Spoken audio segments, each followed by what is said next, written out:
the first time ever, we greet you live from San Antonio, Texas, home of the Alamo and the Alamo Dome, where it's a big league weekend. The Cleveland Indians take on the Texas Rangers in a two-game weekend series. Hello again, everyone. Matt Underwood alongside Rick Manning, and a happy wearing of the green. Happy St. Patrick's Day to all of you watching tonight. Indians, Rangers, interesting that they'll renew acquaintances with Mike Napoli, who last year in his one season with the Tribe set career highs in hits, homers, runs batted in. But unfortunately for Mike in the offseason, wasn't a lot happening for him free agent-wise. No, he ended up going back to Texas for the third time in his career, but he really meant a lot to this Indian ball club, not only on the field, in the clubhouse. He really became friends with a lot of players in there and was something very special, so we wish him the best of luck, but he did have a very good year with the Indians last year. Napoli signing a one-year deal to play with Texas. Meantime, Danny Salazar will get the ball for the Tribe tonight, hoping to ramp up for opening day. Well, for Danny, I think it all revolves around his fastball and command of that fastball. He averaged about 4 walks per 9 innings last year. If he could get that down, he got off to a tremendous start. We want to see him get 32, 33 starts this year, go out there and be consistent for the Indians. That's what they need. Consistent. You hit the nail right on the head. We'll see what Danny Salazar has to offer tonight against Mike Napoli and the Texas Rangers. Nap, of course, has been to the World Series with 3 different franchises. Not many can make that claim. Come on back. We've got the play-by-play coming up next. From the Alamo Dome in San Antonio, Texas, with Brandon Geyer leading off for the Indians, and he looks at ball 1 outside from right-hander A.J. Griffin, who gets the start for Texas. Geyer swings, a little number back to the mound. Griffin will throw him out 1 away. The rest of the Indians lineup tonight looks like this. Jose Ramirez will bat second, followed by Lonnie Chisenhall who will DH. Abraham Almonte batting cleanup. Chris Colabello back from the WBC will hit 5th. Eric Kratz batting 6th. Then it's Daniel Robertson, Michael Martinez a switch hitter, and Eric Steinmetz will hit 9th. Jose Ramirez having a fantastic spring. The switch hitter patrolling third base, taking, and it's in there for a strike from A.J. Griffin. Ramirez batting .357 on this spring with a homer, 6 driven in. He's already doubled 5 times, which was his specialty hit a season ago. Ramirez so lethal from both sides of the plate. And very consistent from both sides of the plate. Takes low. Little change up there. That's Griffin. He will show you a little deception there. Good curveball, change up. He's not overpowering, and there you see the consistency from both sides of the plate.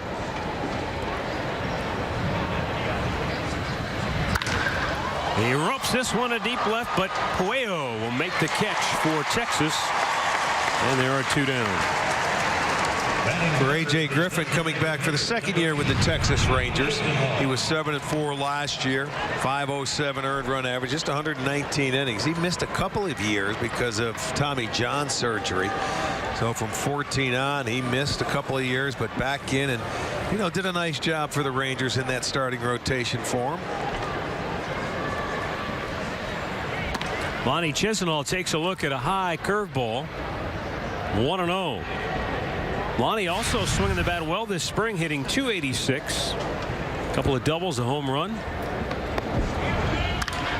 Sends one high in the air. Right field. Back is Mazzara. He's out of room, and it is out of here. Lonnie Chisenhall puts the Indians on top 1-0. It is a very short porch here in right field. Boy, is it ever. The Alamo Dome is and was constructed for football, so it is being converted and has been for this the 5th big league weekend here in San Antonio. But it's only about 270 down the line in right field, and all Lonnie had to do was get it in the air. That's just a routine fly ball in most places, but it carries out of here. This is really a weird indoor facility.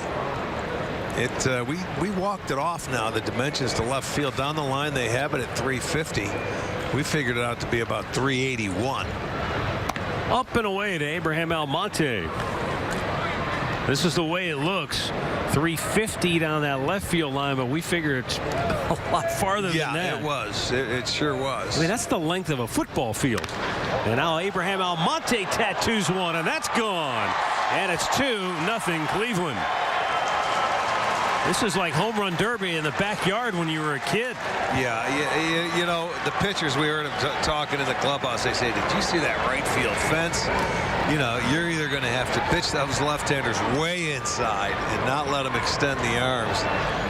I mean, this one he hit on the nose. It wasn't a fly ball. It was a line drive, legitimately hit.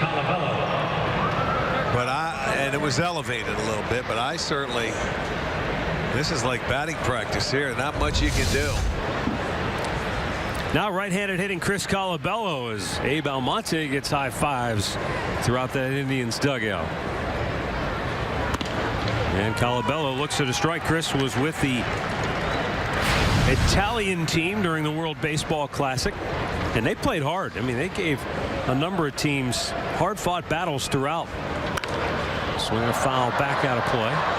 I thought they were going to beat Venezuela, and then Miguel Cabrera, of all people, came up and tied it up and sent it into extra innings. Right. And now Cabrera's done for the rest of the WBC. You were just telling me that. He's got back problems? Back issues, right. They got beat by the Dominican last night for their second loss in the second round. 0-2 the count for Colabello, and Griffin with a fastball, and it's fouled right back. Yeah, you get, as a right-handed hitter, you want to get that right field stroke and take it that way if you can.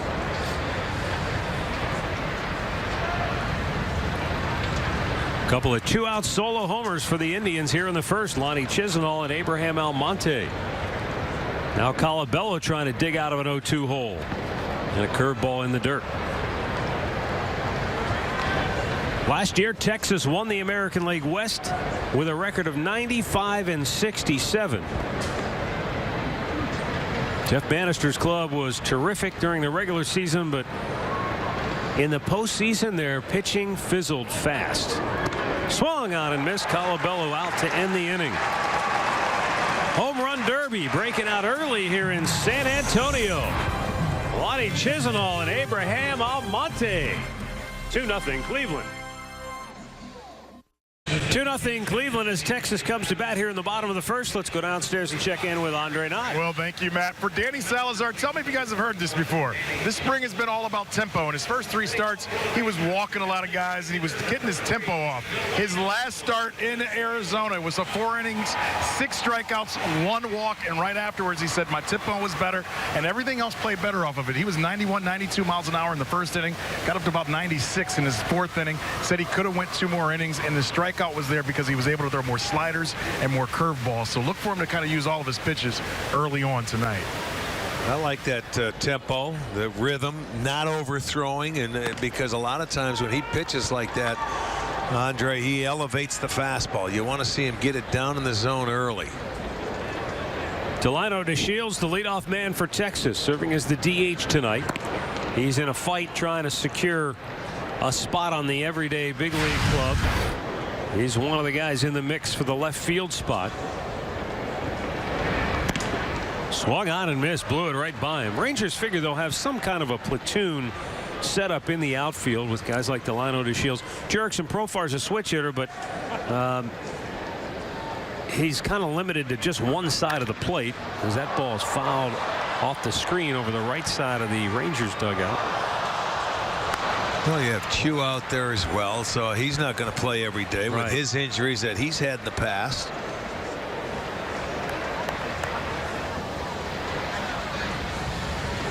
One ball and 2 strikes, and Salazar with a low pitch dips out of the zone.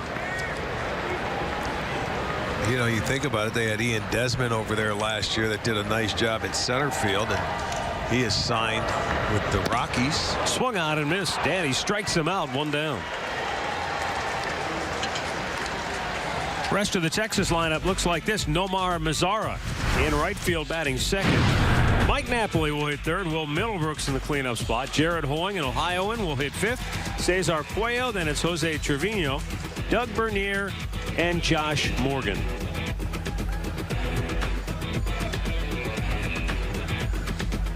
Well, Salazar strikeout already. He leads the team in strikeouts. That's number 15 for him in the spring.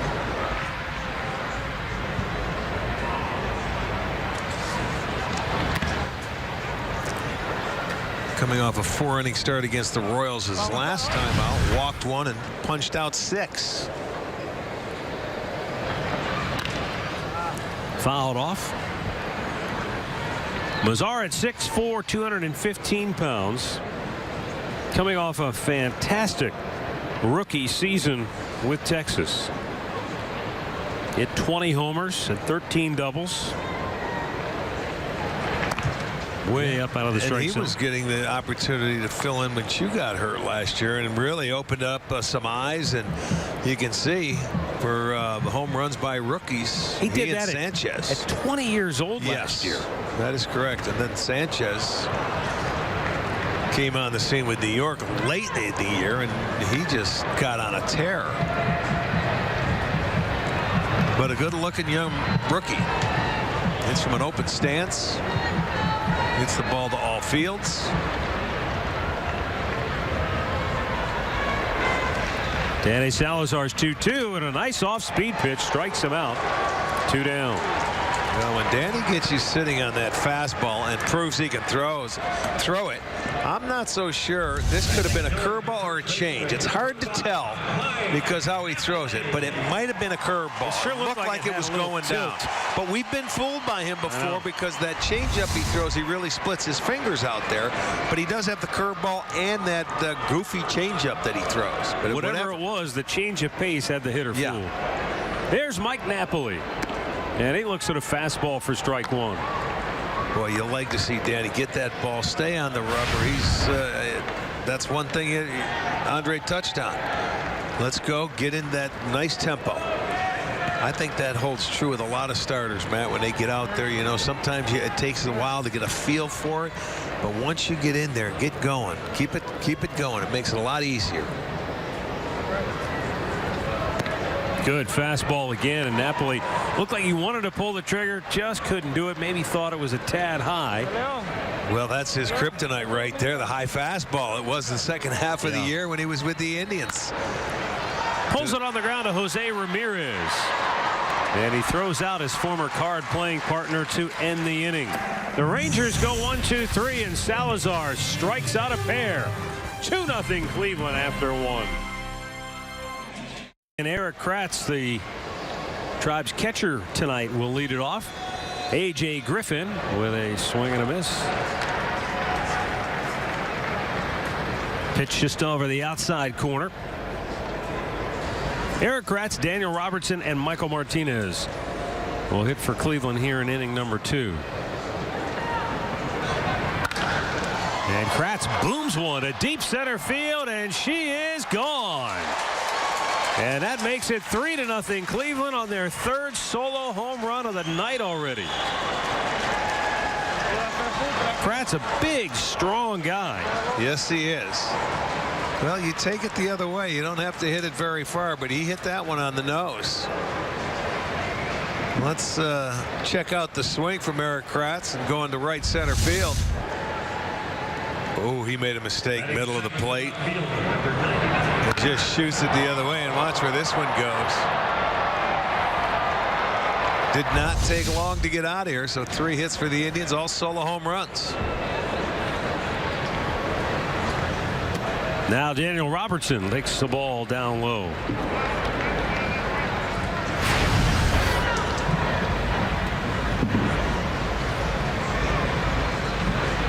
Robertson hitting .333 on the spring.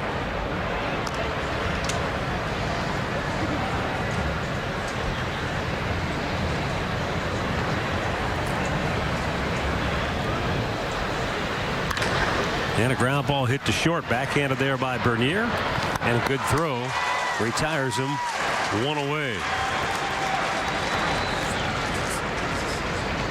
All right, so we know that this is an unusual ballpark. Here's Terry Francona on the dimensions of the Alamo Dome.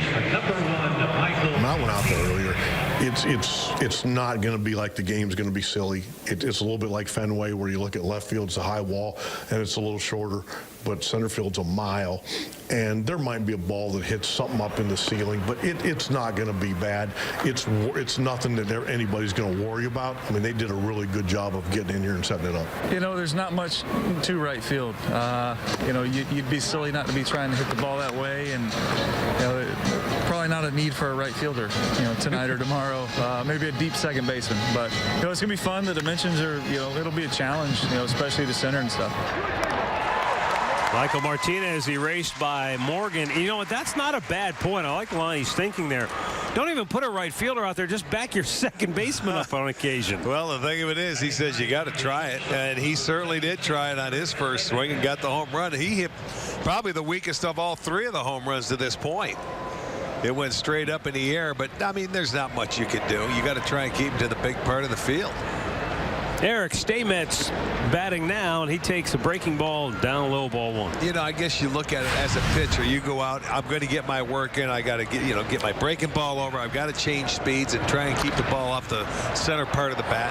And if you give up a couple, you do. Can you imagine how hard it would be to recruit pitching if this was your home ballpark? Well, no, you wouldn't be able to. Like, Nobody. You wouldn't be able to sign anybody. They'd all be draftees, I guarantee it.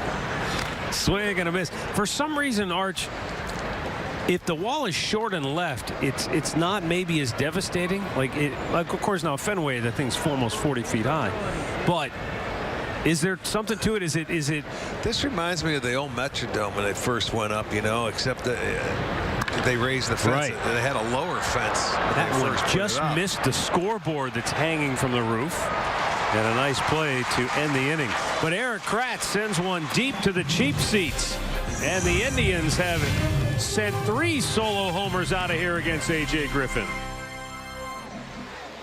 Bottom of the second here in San Antonio. Will Middlebrooks to lead off for Texas. And Danny Salazar running a fastball in.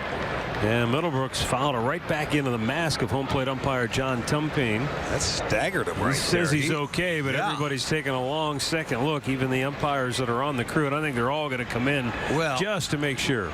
It almost looked like Kratz held him up. He was stunned.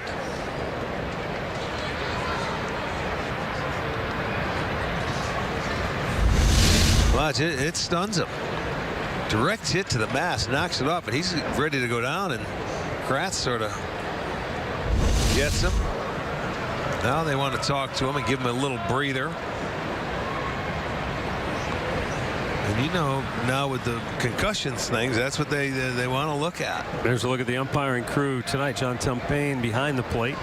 Adrian Johnson is in the middle of the picture. You know, it's funny. We watched them walk in today before they got dressed, and it's almost like they took a tour of the whole field on the ground rules with somebody here familiarize to make sure. themselves. Exactly.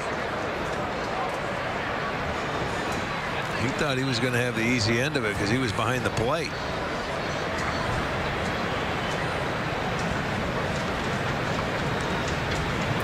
No balls and a strike. The count on Will Middlebrooks. Fastball low and away, 1-1.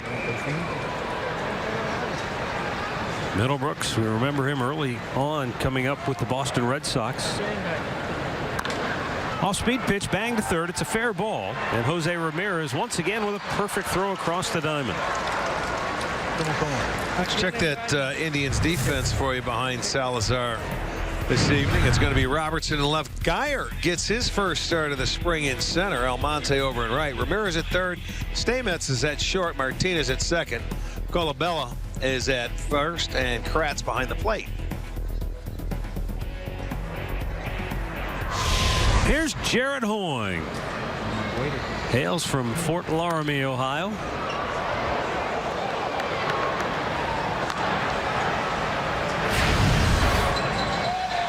Hoying did get an opportunity to play in 39 games with the Rangers a season ago. Jam job. That's going to drop. And Hoying has himself a leadoff or a one-out single here in the second. Today's storylines. Brandon Geyer getting an opportunity to play center field here tonight. You know, they were going to play him earlier, you know, in center field this spring, except you remember he had a little hamstring issue. He was sick. Last week he was supposed to play, so he's finally getting the start out there tonight. And, you know, they want to get this guy more playing time in 2017, not just left-handed pitching. And, of course, the Indians' injury news will kind of go over that as the night goes along. But we will say right off the top that originally we were going to see Carlos Carrasco in this series. So, yeah, he was supposed to pitch tomorrow. But that's not going to happen now. A little elbow tenderness, so they're going to back him off. And in his place, Mike Clevenger will get the start. Oh, one pitch. And a foul right back. It really seems not just the Indians, but a lot of clubs are erring on the side of caution, you know, before the year starts. Instead of trying to get him ready for opening day, I've heard a lot of people, well, he might not be ready for opening day. You know, with a number of clubs, not just the Indians. I mean, we've heard it with probably 3 or 4 guys on the Indians, whether it's Brantley, Kipnis, whether it's Carrasco now. Down goes Pollo, third strikeout for Salazar, and there are 2 down here in the second. That's a pretty good changeup right here. Straight down. Boy, that's a tough one to follow. It looks like the fastball, and the next thing you know, the bottom falls out. I like the location of that pitch.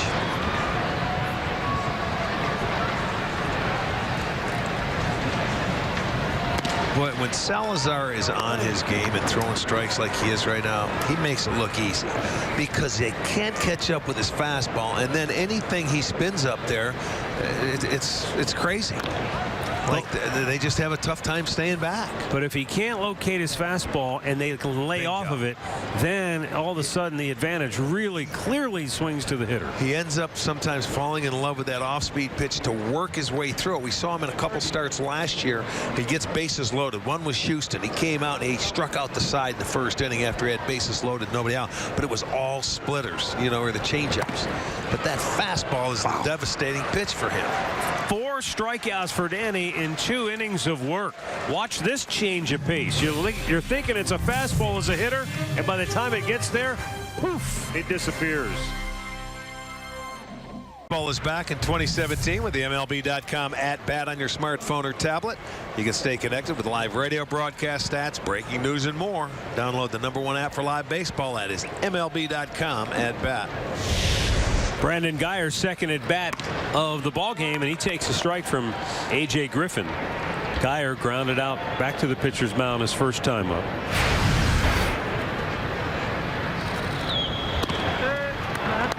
And he's quickly in the hole 0-2.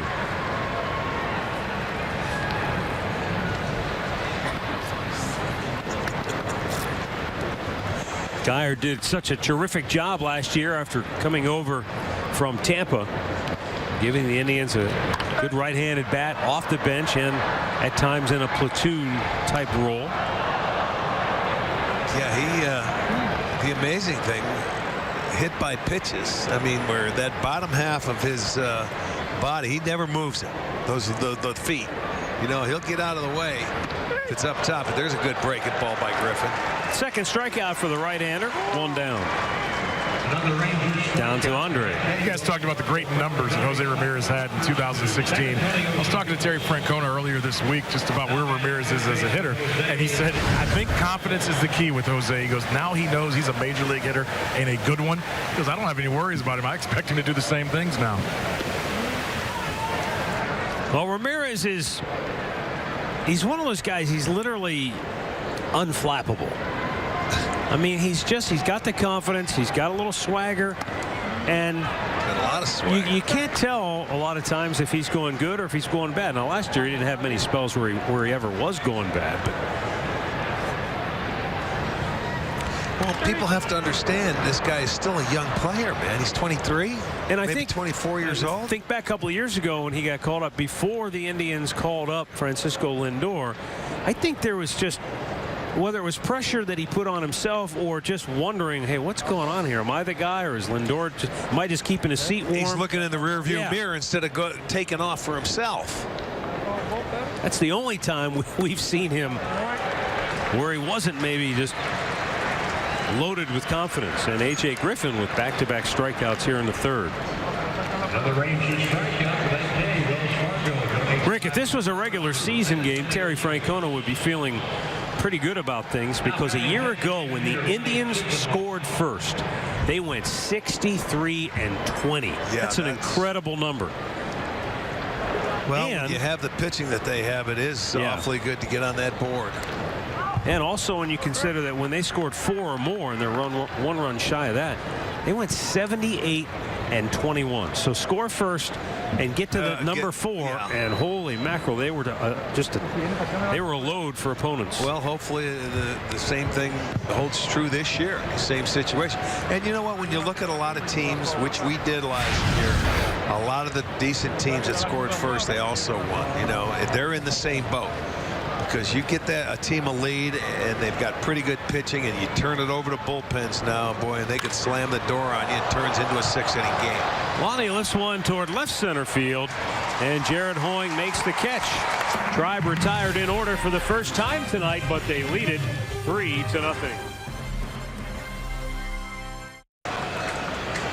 Now the Indians jumping out to a 3-0 lead, bottom of the third.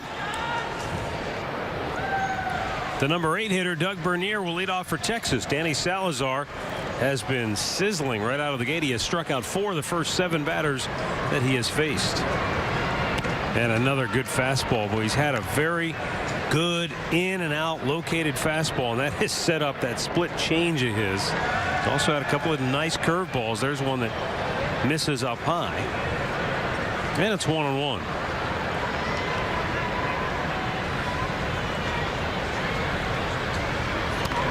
That curveball fouled off to the right. I remember the start that Danny got off to last year. The first half was off to a tremendous start, and then right before, you know, the elbow. Yeah, he was an all-star, and then didn't make it to the all-star game. He certainly went, but they had the elbow issues and just never was really the same. Blew it by him with a fastball. 5 strikeouts for Danny Salazar. Take a look at the Indians' injury report currently. Michael Brantley continues to work his way back into action. He's going to be in a minor league game tomorrow. Jason Kipnis, he's out, but I'm not betting against Kip being back in action. Now, whether or not he starts the regular season on time or not, that remains to be seen. But, you know, he does not seem very concerned about the shoulder soreness. Well, the Carrasco on there, he said it's only going to miss 1 start, and we know Cody Anderson's obviously, you know, he's going to miss a while, but you need Carrasco and Salazar to have a healthy year this year and pitch 30 starts. Sure would be nice. Yes, it would.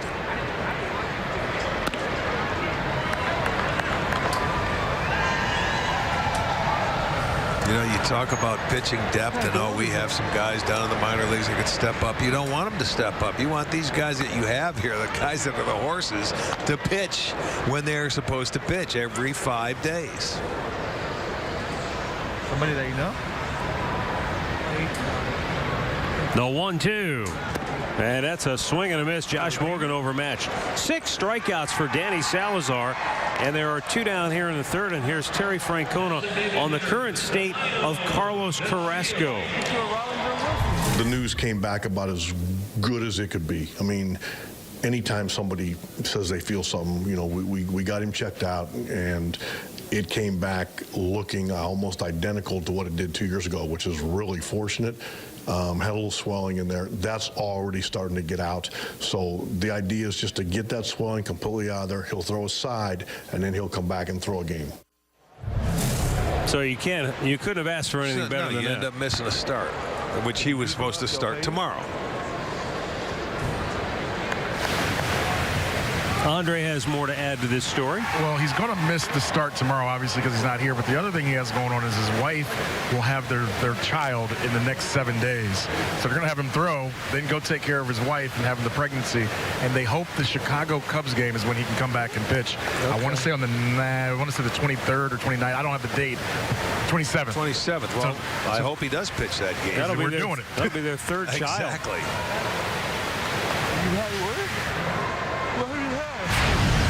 Delino DeShields struck out his first time up. The 3-1. bullseye and a full count. That's as close as he's come to walking. Well, I don't blame him. I'd take that pitch too and see if he can get on base, because they've been swinging and missing an awful lot. 6 strikeouts out of the first 9 batters. Off-speed pitch a little high, and Texas has just their second base runner tonight. And that will bring up the youngster Nomar Mazara. Well, he put up these same numbers did Salazar in his last start, except he went 4 innings, had 6 strikeouts and 1 walk. He's done this in so far 2 1/3 or 2 2/3. He's scheduled to go 5 tonight.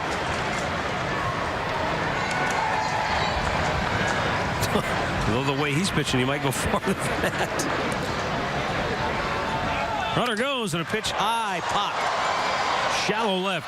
Racing in is Daniel Robertson. And now backpedaling and can't make the play, and the Rangers will score a run. He overran it. I don't think it hit anything up there. It was out of my view. I was watching him come in, and I just think he overran the ball. He was running so hard to get to it. He couldn't stop. He didn't stop in time. Watch it. You can see he was off and running. Shields wasn't. Here he comes. He's running, then realized, oh, I better stop, and then has to backpedal, and then couldn't catch the ball. We see that in domes a lot with outfielders. You know, sometimes you may lose it for a split second up there. Didn't have an opportunity to get down there and look at fly balls. But what happens costs them a run. I assume they're going to score that a double and an RBI. They probably will.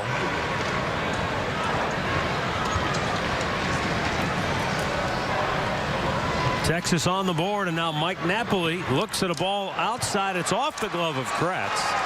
And down to third goes Mazara.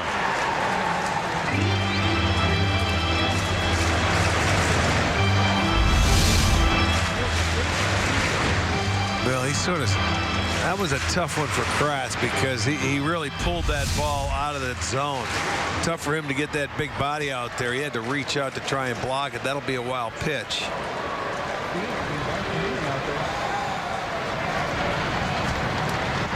And the 1-1 to Napoli.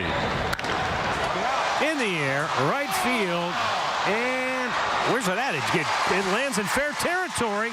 I'm not sure that didn't hit something on the roof. Into second base, and he is going to be safe. Yeah, if he holds on to the ball, he's got him. Have cut the gap to a run at 3-2. I didn't see that ball. I lost track of it as it was in the air, and then next thing you know, I saw it drop. Well, from our vantage point, I didn't see the ball off the bat, period.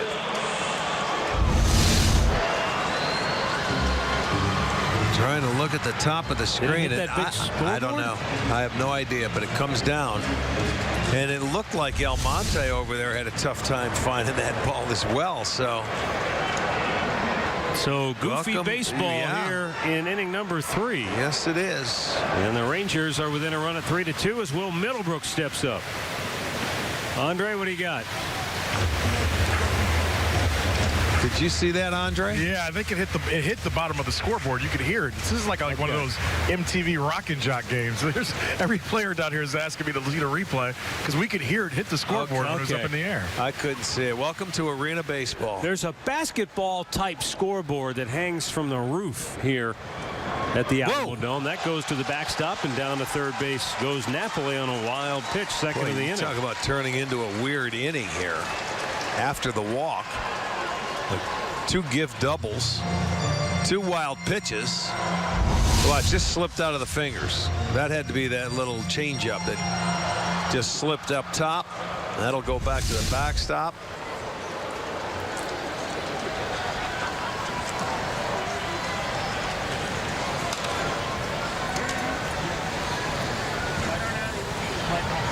Now the 1-1. And that's right down Broadway. 1 ball, 2 strikes. So there's the scoreboard. The Alamo Dome has also hosted NCAA games. They used to host the San Antonio Spurs here. So that's a scoreboard that's only in use for certain events. Swing and a miss strikes him out. But and baseball is kind of in a weird spot, though, hovering over the infield. 7 strikeouts for Salazar, but the Rangers are on the board. 3-2 Cleveland as we roll to the 4th inning now. Abraham Almonte will lead it off. Almonte homered his first time up. He just hit a line drive that sailed quickly out of here to right field. And he was trying to park another one out there. 0-1. All 3 runs for Cleveland have come on the solo homer.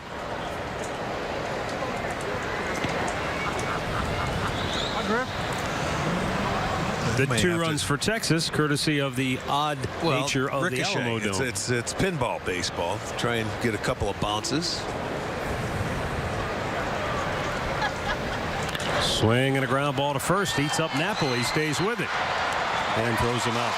Let's go down to Andre. Well, the conversations down here from the guys that were just on the field is quite hilarious, to be honest. They're trying to figure out what the field rules are. And basically, if it hits that scoreboard that you guys showed in the last half of the inning, if the ball falls in fair territory, Mike Sarbaugh told me, they said it's a fair ball. But Daniel Robertson came from left field. He says he felt like if the ball hit the catwalk somewhere up there. But if it lands in fair territory, still in play. They're playing it all fair. Yeah, so it is like pinball a little bit. But the players are still trying to figure out what the rules are. Well, it's very similar to Tropicana Field. If it hits something that's in fair territory, it's a fair ball. Yeah, you can play it, you can catch it. The problem is I can't tell, Arch, from where we sit, but that giant scoreboard, I can't tell if it's completely in fair territory or if part of it's in fair and part of it's in foul ground. Yeah, that's true. There it is. And that's about our angle from it right there. We're not behind home plate. It's literally right over or just behind first base. If you're looking overhead on the diamond, that's where it kind of hovers above where Mike Napoli's standing down there at first. The 0-2 offering. And just missed. Griffin trying to get his 4th strikeout of the night. Chris Colabello was his first strikeout victim. The Indians wearing the green, as are the Rangers, as we celebrate this St. Patrick's Day. Breaking ball, and he swings and taps it up the middle. Right there is Morgan, the second baseman. And there are 2 away. The Alamo Dome opened in 1993. It was the home of the Spurs for a decade. They've hosted a number of Final Fours. And they will host next year's Final Four. And the New Orleans Saints had 3 home games moved here after Hurricane Katrina. The Alamo Bowl has seen some doozies. Of course, I'm sure Buckeye fans remember back in 2004, Ohio State came here and beat Oklahoma State 33-7, and that was the 5th highest attended Alamo Bowl of all time. Actually, 5th highest attended event in this stadium's history. Ground ball to third. Will Middlebrooks cuts it off, and the Indians go 1, 2, 3, and that's now 9 in a row retired by A.J. Griffin. Somebody told me that it should be illegal to have St. Patrick's Day on a Friday, but that's what we have to deal with. Yes, it is tonight. It's no Friday. Doubt. It's St. Patrick's Day, and people are in full party mode down here in San Antonio.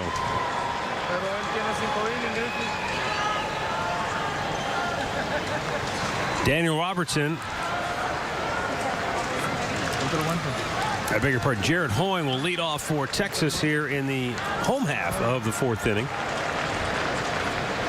Danny Salazar goes into the windup, and it's a breaking ball for strike 1. Jared Hoying flipped the single into center field his first time up.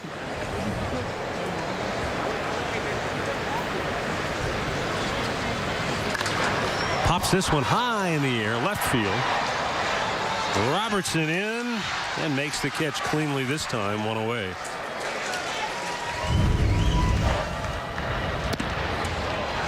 Look at Salazar with the swing and miss on some breaking pitches that were outstanding. The changeups all set up by the fastball. He got ahead early, pitching from in front, and that changeup is devastating. Cesar Puello was a strikeout victim his first time up. Puts it in play early here. And Danny throws him out, 2 down. You know, and if you're a hitter, that's what you want to look for. Let me get the fastball early and try and put it in play because he has something on it. It's tough to do. Jose Trevino will bat with 2 down. He struck out his first time up.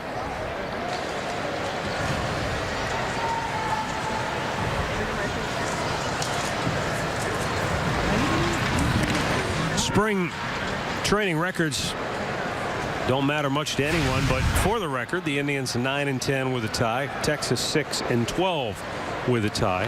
Records that do matter. A year ago, these two teams played 7 times, and Texas won 5 of the 7. Well, this is where we will open the year, is back in Arlington. First 3 games. Danny Salazar makes quick work of Trevino. He has fanned 8 through 4 innings of work, and the Indians lead it 3-2. Include a new Thursday afternoon option, so ditch the office, cut class, and get to Progressive Field for some of the summer's biggest games. You can go to Indians.com and purchase yours today. Well, A.J. Griffin has settled in nicely after surrendering 3 home runs to the first 6 batters that he faced. He's retired the last 9 in a row. Well, and that's his style. Keep you off the center part of the bat. He couldn't do it early.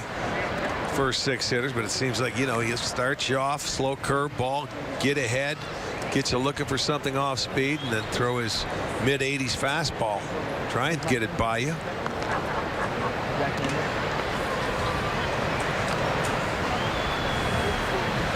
Robertson, who's trying to earn a spot as a utility man,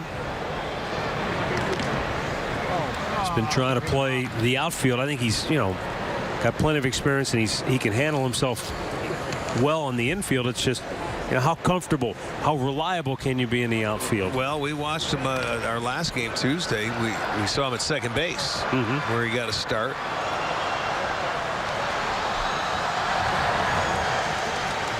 And as Terry Francona has said, that's the biggest thing for him. And when considering players for those utility roles, he said you've got to be so dependable wherever we put you, because you're going to go into the game, it's going to be in a tight spot, and it's going to be late. And Robertson down on strikes. 4 Ks for Griffin, 1 down here in the 5th. Down to Andre. Well, before the game, I got to catch up with Mike Napoli, and he talked about his 3rd tour of duty as a Texas Ranger. Obviously, it was pretty tough. You know, but what we accomplished last year and them kids growing up, you know, experiencing the winning, it's huge for them. So, you know, going into the offseason, not knowing I was going to come back, it was, you know, it was pretty tough. You know, you started something, you wanted to finish it, and but this is how baseball goes. You know, the business part of it, and you know, I couldn't have, you know, ended up in a better place. What does it say that Tito said when the team signed Edwin? Everybody was celebrating, but it was bittersweet for him because he had to call you. What does that mean about the relationship you were able to build with Tito last year? I mean, we built such a close one that, you know, he's going to be part of my family for the rest of my life. You know, he's a special man. You know, I learned a lot from him. You know, Indians got a great player in Edwin. So, you know, they're going to have a great squad. They're going to, you know, be there in the end, and, you know, hopefully we're facing them. I think bittersweet. Andre hit the nail on the head there. Bittersweet. But you know what? It tells you everything you need to know about Terry Francona, that when they signed Encarnacion, the first phone call he made was to Mike Napoli. Well, that's all part of becoming a good manager, and relationships and communicating, and that's something that has to be done. And I don't know if anybody does it better than that guy right there. Swung out and missed. Eric Steinmetz with a 2-1 count. And it's real. It's loyalty. You know, there's nothing fake about it. Ripped and foul. Well, you know, Mike Napoli, when he says that, he played 1 year. He's been around. He's played a lot for a lot of people, a lot of different managers. for him to just come out there and tell Andre, hey, he's going to be part of my family for a long time to come, it tells you how real, as you said. There was nothing phony about those comments. No. Well, you know that when you've been around the game long enough, you can see when you go in and you play other teams, you know, it's tough because it's still your opponent. You want to beat them, you know, but there's certain points at time, batting practice, you'll see the guys go out and say hello to who they want to say hello to. Napoli puts that away. And that's 12 in a row, retired by A.J. Griffin.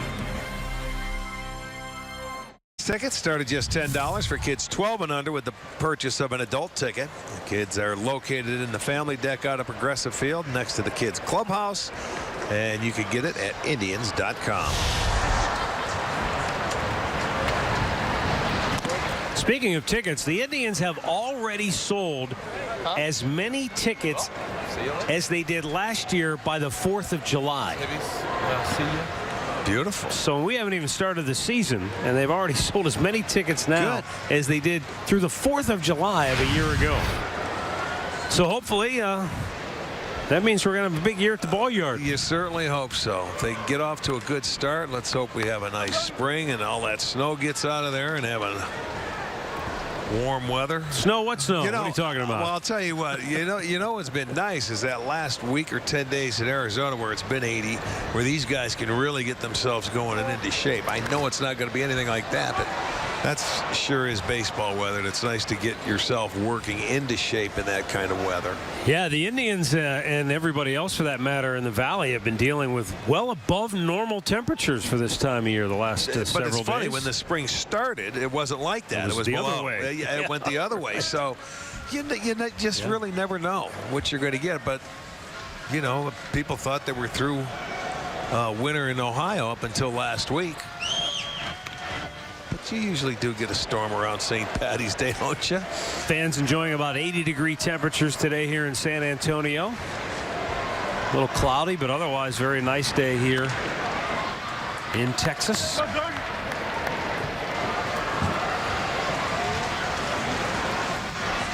Yeah, I don't think Mother Nature's done with Northeast Ohio just yet. No, you got one little late doozy coming. Well, you never know. And it doesn't have to be Ohio. It can be Chicago. It can be any place back east. Strike three call. Danny Salazar with his 9th strikeout of the evening. Can't be looking for a walk in spring training games. Well, there it is. Well, it's an off-speed pitch. It's that changeup that comes down. And he says it came down and got enough of that plate, and it was low enough. He thought it might have been a little high. Josh Morgan, a strikeout victim, his only time up back in the 3rd inning. High with a fastball, 1-0.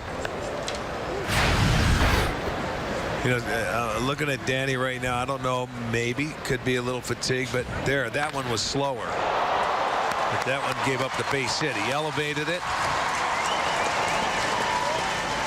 Just the 4th hit of the night for Texas. Well, and a couple of the hits really should have been hits. Yeah, I don't know if we. You know what I'm saying? Let's not call it all those hits, right? I don't want to, because there's a fastball up there. He did a nice job of staying inside the baseball. That's legit. Yeah, that's a legitimate hit. It was going right back at Danny, and he says, "Okay, I'm gonna duck underneath that one."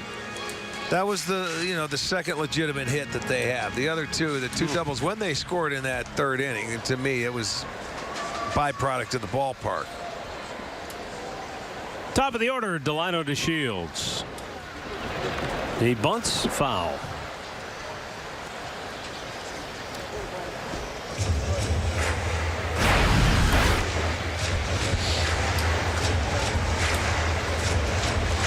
And that's what happened back in that 3rd inning. After he struck out the first 2 guys, had a 3-2 count, walked to Shields, and then the goofiness started. Yeah. And remember, DeShields was running on that pitch that Mazzara hit to left field. And he's been running a lot this spring. He leads the Cactus League with 5 stolen bases. Why? Well, he's trying to win a job. He's trying to show his manager that I can be your guy in left field, and I can make a lot of things happen. That's what you have to do if you want to make a ball club. That's part of his game. That's why right there with 2 outs, he tried to bunt to get on base and keep everything rolling.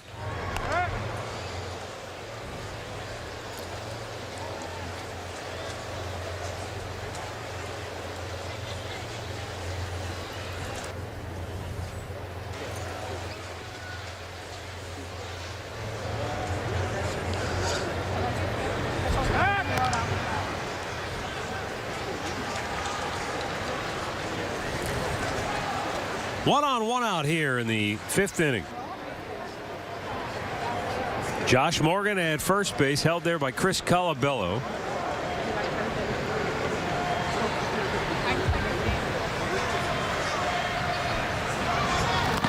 And that's up high, 2 balls and a strike.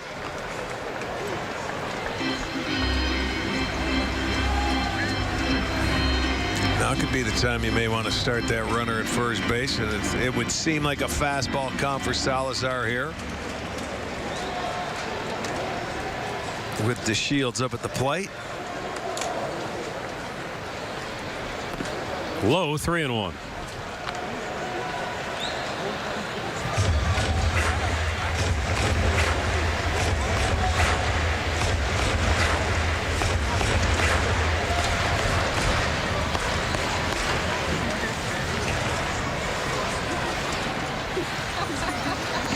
And Danny has walked his second of the game, and both have been to Delino DeShields.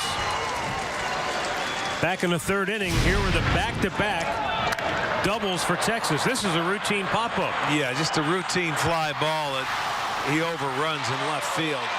Scores DeShields, who was on the move, and then Napoli hits a fly ball, hits the scoreboard, and you can see where Almonte was, and that ball dropped, and it was not even close. The only thing I wonder on the ball Napoli hit is that because it's such a short portion right, if it hadn't hit the scoreboard, I wonder would it have gone out of here, or maybe it'd have just gone foul. I was thinking the same thing. It looked like he was tardy on that to me, and it might have been foul. So here is Nomar Mazara, and the big guy looks at a ball down low. Danny Salazar with 9 strikeouts on the night. But after the line drive single by Morgan and the walk to DeShields, his 70th pitch of the night to Mazara is a beauty. And a strike to even the count.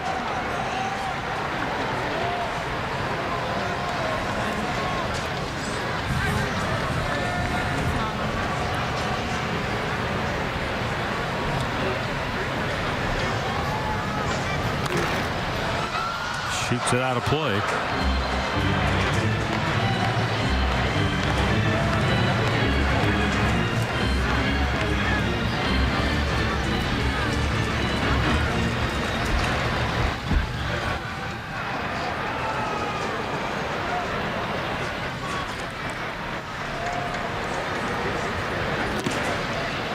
Down and in.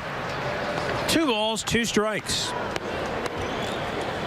With 2 on and 1 out here in the 5th, and Cleveland leading it by a run. So far tonight, the offensive action coming early on for Cleveland, and a line drive caught.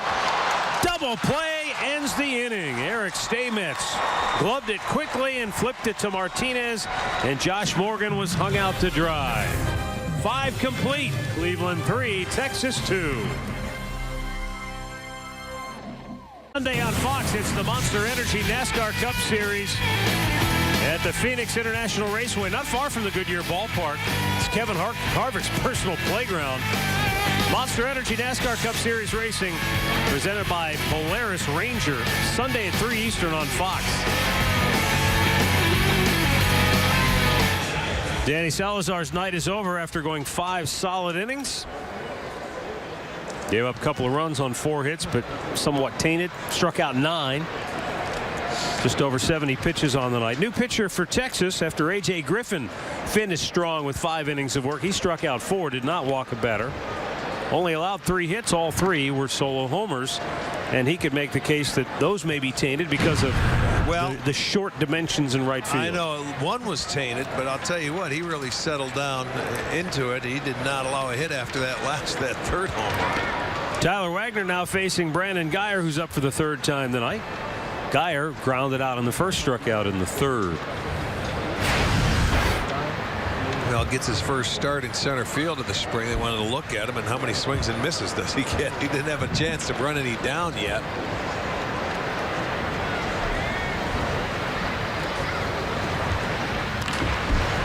Little tapper back to the mound.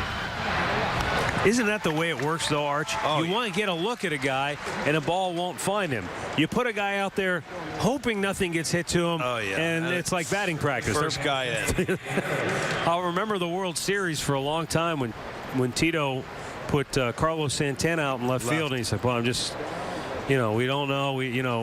He said, I even told Carlos, look, if anything happens, I'll take the blame for it because you haven't played out there. We're just kind of, first batter. I think the second batter of the game, Chris Bryant, boom, hits one to left. Well, and he did a great job. He hung in there, made the catch, no big deal, moved on from there. That's just the way the game works sometimes. But, I mean, you have to try it. In the World Series, a little different than spring training. But you know what? And I always defer to the guys in the know, the guys that wear the uniforms. Tito said there's a lot of guys that would not have put themselves in that position. I'm not going to look like a fool. I don't want to fail in front of millions of people. Right. I'm not going out there. But Carlos said, hey, I'll go out there. Well, that's his mentality. I mean, Carlos would go anywhere and play. Ramirez shoots one into the gap in left center field. It's cut off by the center fielder Hoying, and he flips it strongly back to second base, holding Ramirez to a long one-out single. Well, he smoked that ball, and that very well could have been a double. But as an opposing player, who's hitting, and he did a nice job. Hoying did getting it and getting rid of it quickly to make a strong throw, knowing Ramirez was thinking double out of the chute. He's playing him straight away in center. This ball hit the left center field. Now he gets it on the one hop, but he doesn't take the extra step to plant. If he did, Ramirez might have went. He just got rid of it hurrying, and Ramirez saw the ball was on the way, so it was a very heads-up play out there. It's like the Derek Jeter pivot in the hole at shortstop. Get it up there and get rid of it. This was the turf was pretty thick out there when we walked on it coming in. It didn't look like it hits and it skips. A little different. 1-on-1 out, Lonnie Chisnall. Swung on and missed. Chased one down and away. Well, when you think about indoor ballparks like Tampa that have the turf, I mean, they spend a lot of time rolling it and putting the rubber down underneath it. They do a great job here, but this turf's used once a year. Lifted, left field, charging hard. Puello, he's there, and there are two down. They literally will roll this turf up and put it away after this game finishes Saturday night. And this is their fifth game here ever, right? Fifth game ever. Right. And then they'll roll it back out in 2 years because next year the Final Four is coming here, and there won't be one of these exhibition games during the spring training. Okay. That's right. The Final Four this year is in Phoenix. It's out at the University of Arizona, right. So they're just going to move it here. All right, I got you. Abe Almonte takes, and that's in their first they've been lucky enough. The Rangers have when they played here. Last year they played the Kansas City Royals, the reigning American League champions then, the year before. And now this year it's the Indians. So they're ending it on a good note to turn it over to the Final Four before they get it back again. Almonte takes, it's in there for a strike. Speaking of Final Four, the NCAA's kicked into gear on Thursday night. They're in full force tonight and will be for the rest of this week. Yeah. As the WBC, you have USA playing Puerto Rico tonight at 10 o'clock Eastern. Ramirez heads up, saw the ball in the dirt, and he's quickly down to second base, so in scoring position with 2 outs. Well, here you're going to you see the ball in the dirt, and there's the secondary. Boom, you pick it up and you just take off, and he doesn't even have to slide. That's a good read. A lot of times, and that's what you try to do, and this is what Mike Napoli did so good for this club last year. When you were on first base, you had 2 outs or 1 out, you could read that ball in the dirt and took off to second base. He ended up getting 4 stolen bases last year because he read the ball beautifully out of the pitcher's hand. 1-2 pitch. Swinging a foul back. But in addition to that, as you always say, as a runner, you've got to anticipate the ball in the dirt by thinking along with the pitcher and the catcher. All right, is this a breaking ball count? All right, now I got to be aggressive. If I see it and it looks like it's going in the dirt, then I just go. It doesn't seem like a lot, but a lot of guys' concentration it's not into it every time. But little things like that throughout the course of the year, if you pay attention to it, boy, it can certainly help you as a ball club. How No many question. times have we talked about it as fans watching the game? Sandy Alomar said it to Andre the other day in the dugout. When you get to first base, if the first thing you do is start chatting up the first baseman, you've already lost time to That's take right. advantage of the situation. He's right. He knows.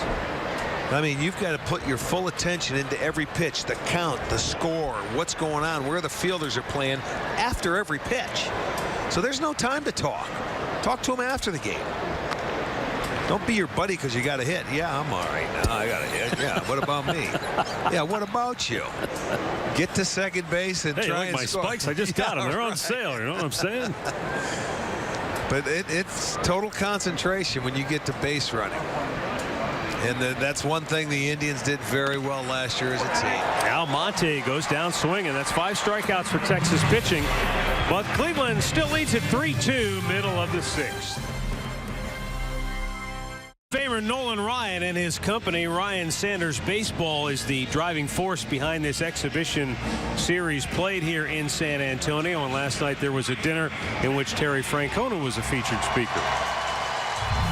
I just wanted to move out of the way and listen to him talk. I mean, if you'd have told me 20 years ago that I was going to share a stage with Nolan Ryan, I would have bet on the under. I mean, that was incredible. I was really honored. Last night, Terry told a tremendous story to the audience as Mike Napoli leads off here in the 6th inning for Texas, and left-hander Boone Logan, who's a local not far from here in San Antonio, and a first pitch strike. So Terry gets up and he tells the audience, he's facing Nolan Ryan when Ryan was with the Houston Astros, and he got a couple of hits off of him. And the next day he was working out in the weight room. I'm assuming that was in the Astrodome. I don't know if he mentioned. Well, they were sharing it. Yeah. And he said, here comes Nolan Ryan. He's in there, and he's like, I'm like scared to death. I don't know what to say. Should I say anything to him? Should I not say anything to him? And Nolan came over to him and said, nice job, son. He said, but next time you better be looking out for the bow tie. Or no, he said, you're about due for a bow tie. And Terry said, I said, thank you, Mr. Ryan, and he walked away. And I'm like, what does he mean by what's the bow tie? So he went and asked Buddy Bell, what does he mean by I'm ready for a bow tie? So he asked Nolan last night on stage. We didn't know what exactly is the bow tie. And then Nolan got up, told the story that it was Satchel Paige who told him. Asked him what's the best pitch in baseball. Nolan said fastball. Absolutely. And Satchel said, best pitch in baseball is the bow tie. And he referenced the pitch up and in, just Chin under a music. hitter's chin. That's right, like a little chin music. Give him a bow tie. Well, I mean, when you were a young player and you play against Nolan, he would intimidate you. You get to 2 strikes, and he would not be afraid to throw one under your chin because he wanted you to think he didn't have good control. He had very good control. But, I mean, just the fear. I mean, because you weren't watching every game on television like you do now. We hear the phrase effectively wild. He probably was one of the best at being effectively wild. Because, he threw hard enough and you're going, wow. And then you get to 2 strikes and you get up and then you go, whoa. you don't really go in. And half the time he's throwing a no-hitter coming into you, He didn't give up many hits, and he would grunt and yell and moan around, and he'd prance around the mound like he owned the field, which he did.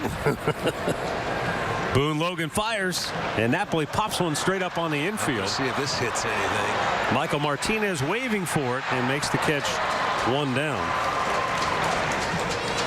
The other thing that Terry mentioned last night, Rick, was that another time he's up there facing Nolan, and Nolan throws one, and he said it's coming right up, right near his shoulder, near his chin, and he said I started to turn away, and he goes, I whimpered out loud, I went, oh, and it missed him. It didn't hit him.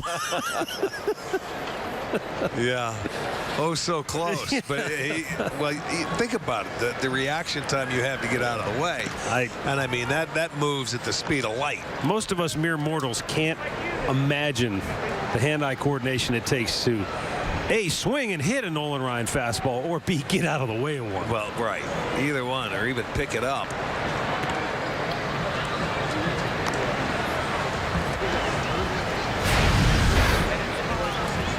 Will Middlebrooks grounded to third in the second, struck out. He was the 7th strikeout victim of Danny Salazar tonight, back in the 3rd inning.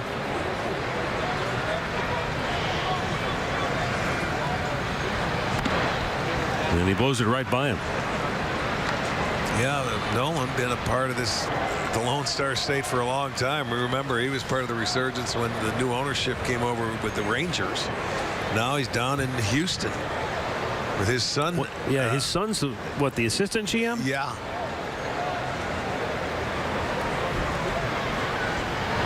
Off-speed pitch and a foul back by Middlebrooks just to stay alive there. Boone Logan went to Sandra Day O'Connor High School in a town just outside of San Antonio.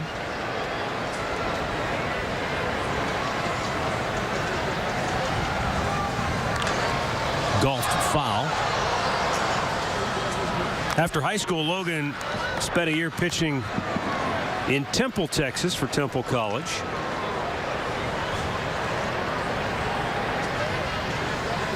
And then was drafted by the Chicago White Sox. Logan's pitched for the White Sox, the Braves, the Yankees, the Rockies. And now Cleveland, as Middlebrooks just waved at it. Strike 3, 2 down.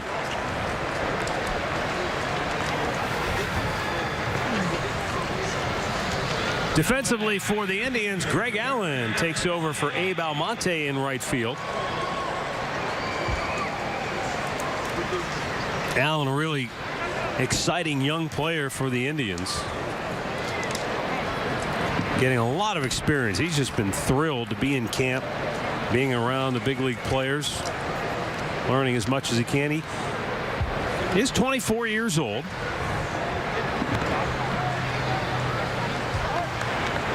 But this will only be his 4th season of professional baseball. He went to San Diego State. But he's quickly moved up the ladder. He blew through Double-A. I mean, think about that, Archie. You're in the first big league camp. Haven't even been to Triple-A yet. Yeah, that's very good. Long flip, and Logan can't get it. I think Logan was there in time, but just Colabello was sort of caught in between. Well, that ball, he got down the line very well. And it was a foot race. I think I don't know if Logan would have beat him. I think he beat Logan to the base, to be honest with you. Watch him. He's coming over there, and this kid, he's putting it down. He got down the line. He beat him to the base. Right. Chris was caught in between because Logan just wasn't there. Yeah, he got it. And I'll tell you what, Hoying, he got down the line very well. That would have had to be absolutely perfect between Colabello and Boone Logan to get it, because his footwork, when you get that last step, you almost slow down to try and get your foot on the base if you're the pitcher. Good hustle there. He deserves a single. The Hoying's 2 for 3 tonight. Fort Laramie, Ohio product. Went to Toledo. So many good athletes have come from that Western Ohio area. We've seen a ton of them over the years with our high school football coverage.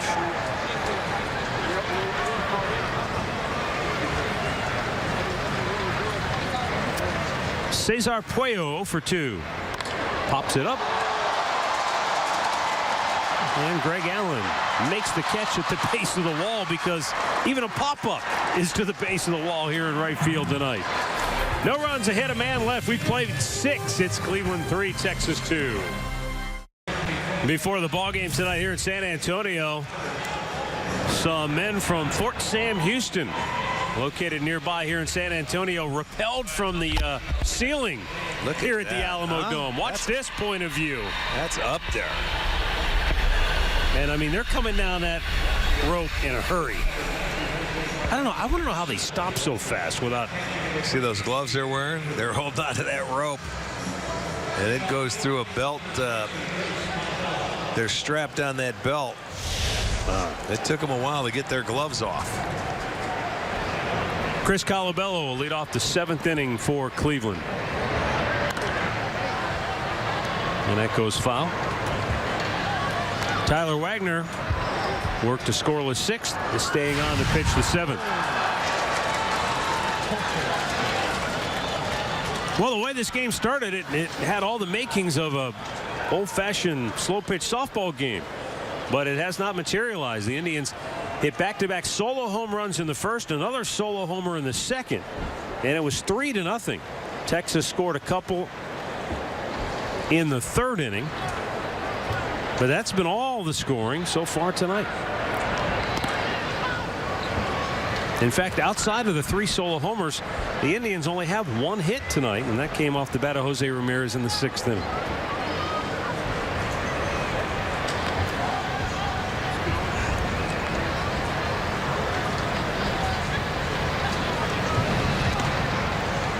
Way outside, he did not go, and it's 2-1.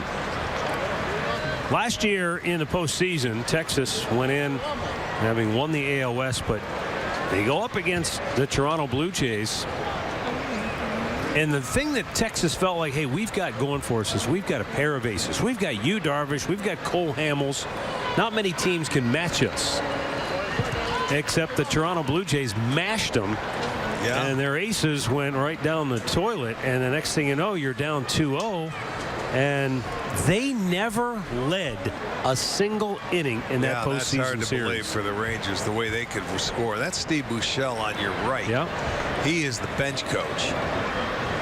So with the split squads and everything, Bannister is not here, the team manager. For the Indians, this is their second split squad of the spring as Colabello goes down. Second strikeout for Tyler Wagner. 1 down here in the 7th inning. A look back. Here's how the Indians got on the board. Lonnie Chisenhall lifted one to deep right, just over the 19-foot wall. And an Abe Almonte with a scorching line drive that flew out of here. Those were back-to-back.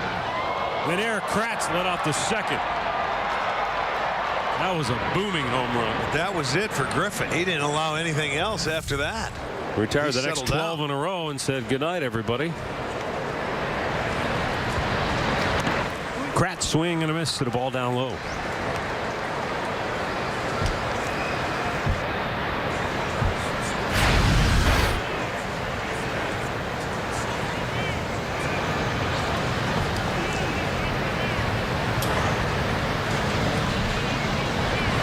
Oh, nice curveball.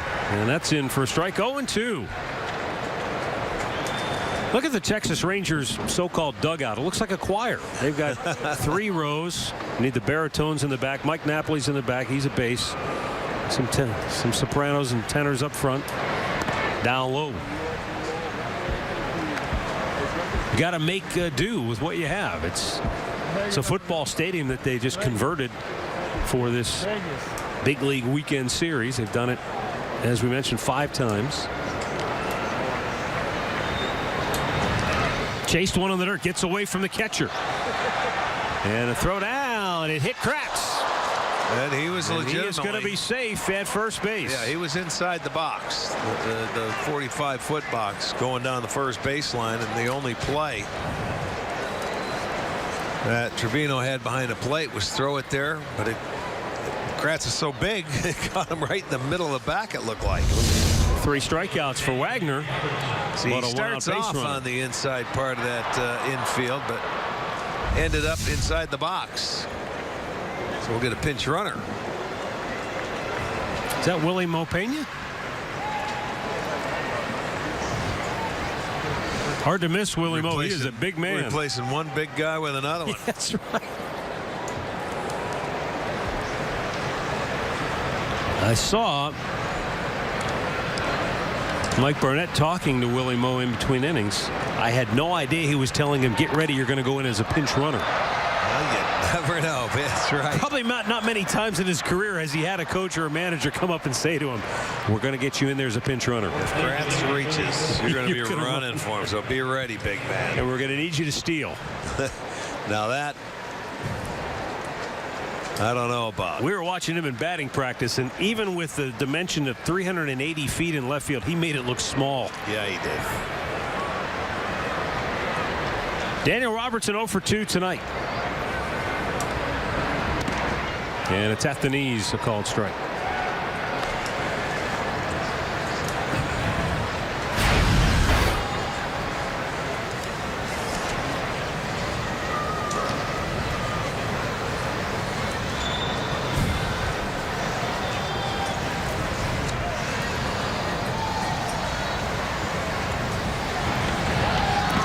Down low.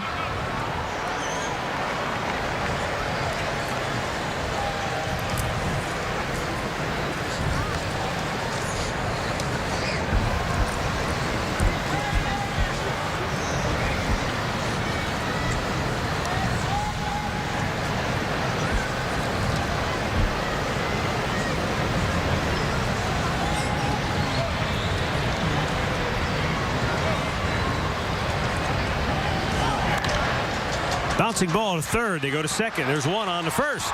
Double play. Around the horn, the Rangers turn 2. Stretch time in San Antonio. 3-2 Cleveland. Jackets face off with the New York Islanders. Blue Jackets Live gets the day started at 12:30 following the puck drop at 1 on Fox Sports Ohio and streaming live on Fox Sports Go. New pitcher is Sean Armstrong, the third Indians pitcher to work tonight. He's got the bottom third of the Rangers order due up here in the bottom of the 7th. Defensively, Willie Mopena stays in the game at first base. And we've also got a new catcher. It looks like Daniel Salters, I'm told.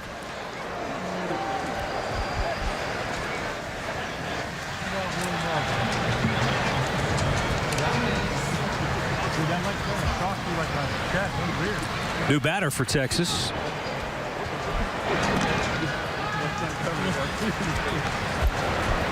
This is Steven LaRue.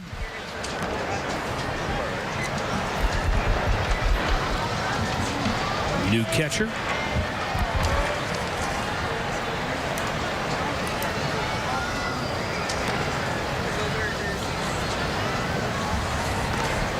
In there for a strike. And this is that point in the game where the changes will be coming for both teams. Probably fast and furious. Yeah, but we're getting to that point in the spring where you're getting guys playing a little deeper and longer into the game. Yeah, you go there 5 innings, but it may be a little more difficult here because we don't have the spotters and we're not near the press box. That's where we can hear. That is correct. And because you got a split squad, so we have people that we have not really seen much at all. Number of minor league guys that got the call up to come on this trip for the Indians. And that's always a big thrill for Tito, just to see those young guys and give them an opportunity, see how they react to an opportunity. Yeah. Right here, Sean Armstrong is a guy trying to make the club. Pitching out of the bullpen. And a swing and a miss. He strikes him out, 1 down. Well, Andre caught up with Danny Salazar to get the thoughts of the Indians right-hander on his outing tonight. Pace being something that was important to you. How did you feel your pace was tonight? It was great, you know. It was fast. I think, you know, I had control of the game when I'm like that, you know, and I don't think too much. I just grab the ball, you know, wait for the catcher to call the pitch and just throw it. Last time I was 4 innings, 6 strikeouts. Tonight, 5 with 9 strikeouts. It's spring training, I know, but for you, how do you feel? Do you feel like you're at a point where you're almost ready for the season right now? Yeah, you know, we've been talking in the complex, you know, the whole team, and now it's time to start facing battles that we're going to do in the season, you know, so be aggressive, you know, try to throw like every pitch down, and that's what I'm doing right now. How good does it feel to be able to throw the changeup the way you're doing, throw your off-speed stuff? It seems like you're throwing it with no pain. Yeah, that was amazing, man. Tonight, the fastball was there, and that changeup was filthy, you know. What was it like going against Knapp? You came in with 2 fastballs away the first time. That was a little bit weird, but fun, you know. Knapp, he's a great guy. We miss him a lot here. You know, baseball is weird sometimes, you know. One day you're here, and the next day you don't know where you're going to be, but, you know, that was fun. This park, it's a little different. 3rd inning, some goofy stuff happened, but you were able to take care of the situation. You won't play in a park like this anywhere else, but is it good to go through something like that right now and be able to come out of it good? Yeah. You know, and like I said, we're attacking the bodies the way we're going to do during the season, you know, but when things like that happen here, you have to know that this is spring training still. Did you know that the ball hit a scoreboard? Did you know it was a fair ball, the one Knapp hit? Yeah, I mean, it was going towards foul ball, but after it hit the scoreboard, it just came inside. That's why I tried to back up my base. You did a good job. Appreciate the time, man. Thank you. So right, that thanks, answers your Andre. question. Yeah, it was foul. It was a foul ball, and it was kick fair. So. But, you know, to Danny's credit, you know, hey, you got to deal with that. You can't sit around and whine and worry, and you just go after the next guy. Well, I like when Andre asked him, did you see him smile when he said the changeup was filthy? Oh, yeah. But it was all set up with that good heater, boy. He said, whoo. He definitely liked the way that pitch was working. We thought the first pitch that he had to strike out was the curveball. It was hard for us to tell. It looked like it. You know, I like what he's saying. Get aggressive. It doesn't matter who you're facing. Try and pitch like that every game and find out early you're going to get them or they're going to get you. And you can't without walking anybody. Right.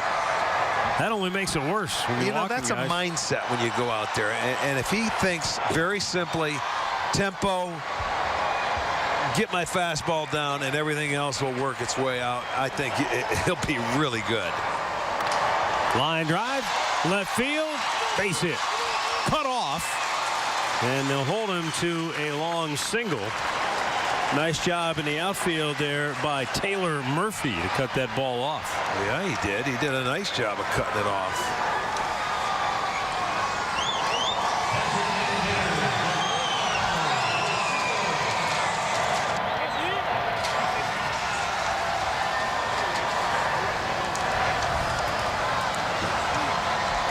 And there is tomorrow's starter, sitting just to the right of Danny Salazar, Mike Clevenger.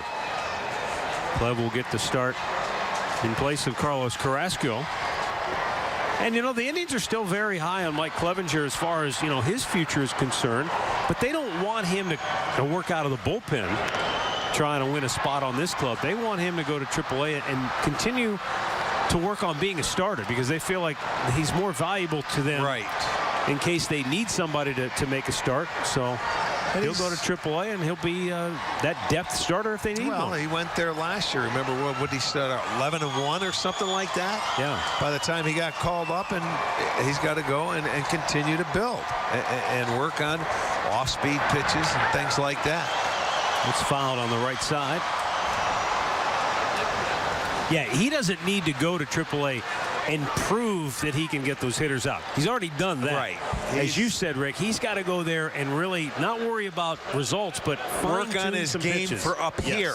Yeah. What he's got to do to those hitters down there. He's got to go ahead, and he knows what he has to do to succeed up here where guys might take pitches that are just off the plate. You got to refine your game, man. You got to fine-tune it. Armstrong's 0-2. A little high. Big difference between hitters in the big leagues and hitters in AAA. Big difference.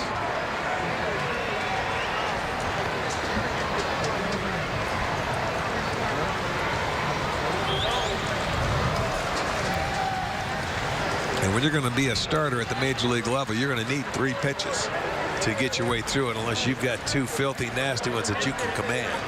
If not, you're going to need 3 to get through a lineup 2 to 3 times. Way outside, 2 balls and 2 strikes.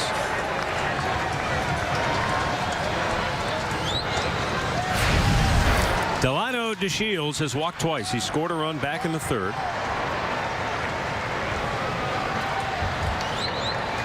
And that was after he worked the count full. Seems like he's been deep in the count every time today.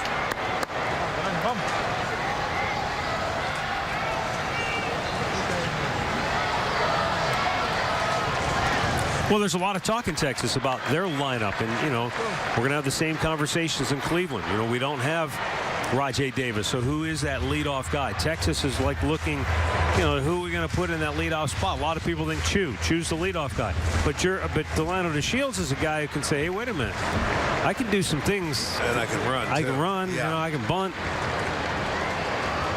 You can let those power hitters be power hitters.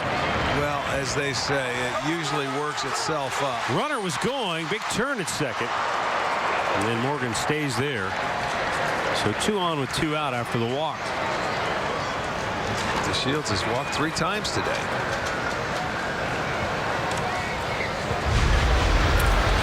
And I'm looking to see is that Nomar Mazara will not bat here. And this will be Matt Lipka.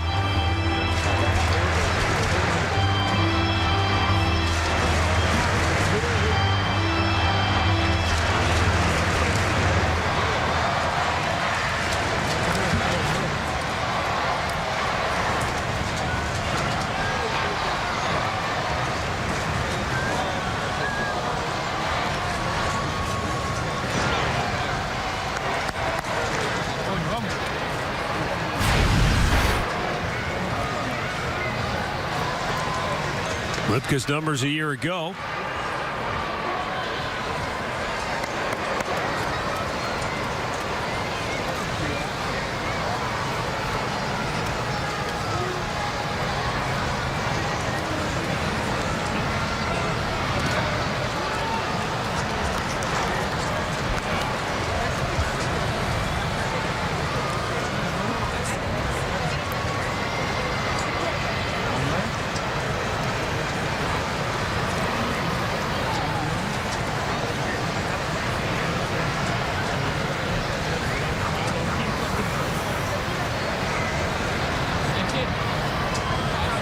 Armstrong with a 1-1.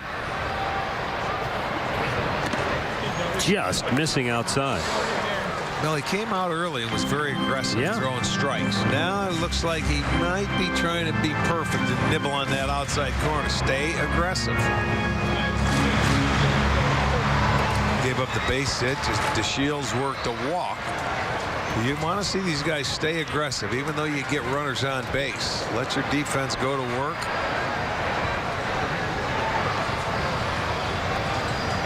Swung on and missed. It's 2-2.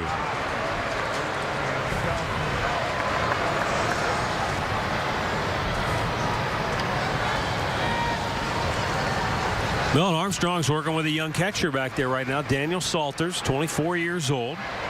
Got to Double-A last year and did a nice job for Akron. After starting the year, hitting .281 at Lynchburg. Now the 2-2.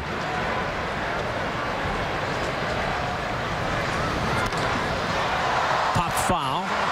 And this is playable. Willie Mo Pena puts it away, and the inning is over. We've played 7 in San Antone, and the Indians lead it 3-2. Authority of the Cleveland Indians and may not be reproduced or retransmitted in any form. And the accounts and descriptions of this game may not be disseminated without the express written consent of the Cleveland Indians.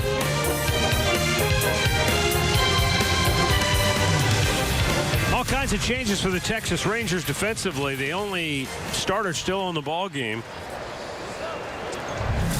is Josh Morgan at second base. Everybody else is new on the field, including the first baseman. That's the younger brother of Jurickson Profar. That's Jeremy Profar.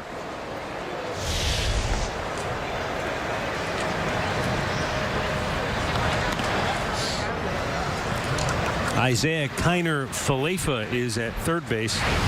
No word on if he's related to Ralph Kiner, who did not have a hyphenated last name. Michael Martinez leading off this home half, or the visitors half of the 8th inning. He is 0 for 2 with a couple of ground ball outs on the night. Tyler Wagner's third inning of relief work. Top foul.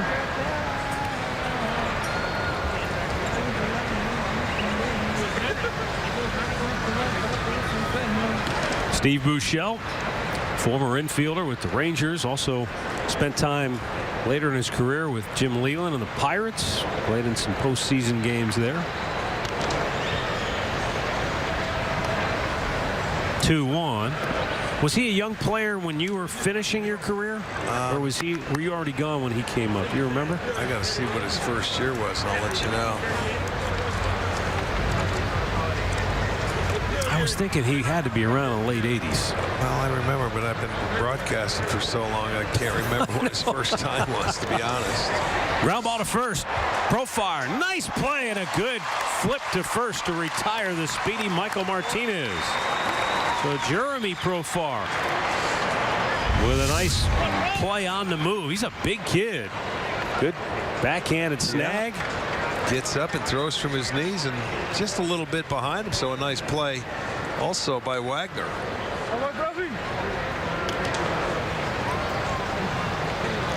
Okay, yeah, he was playing when I was playing for about 3 years, and he continued on into the mid-90s. But he came up in 85. Oh, okay. It was his first year with the Texas Rangers. And then played a lot in 86 and 87, so yes, he was around.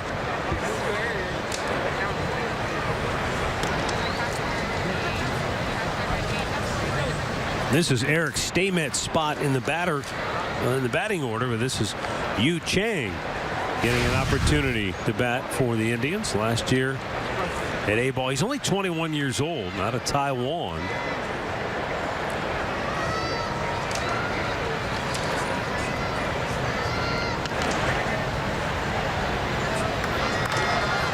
Roped left field, fair ball, and it's going to go all the way to the wall. He's headed for second, and he'll go in with a double. Tell you what, put a nice quick swing on that baseball in the middle in part of the plate and smoked it down the left field line to get to the wall. So just their first hit since the 6th inning.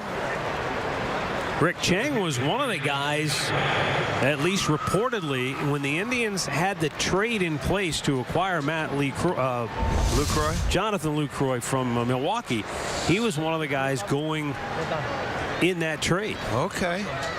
Well, nice quick swing there. He's very young, but the Indians really feel like he's got some good potential. And obviously, there are others in the game that feel that way too, or they wouldn't have been asking for him in a trade.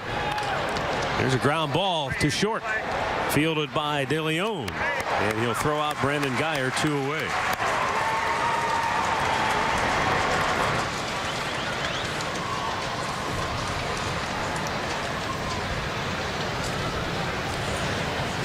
You know, Arch, we've seen so many foreign players.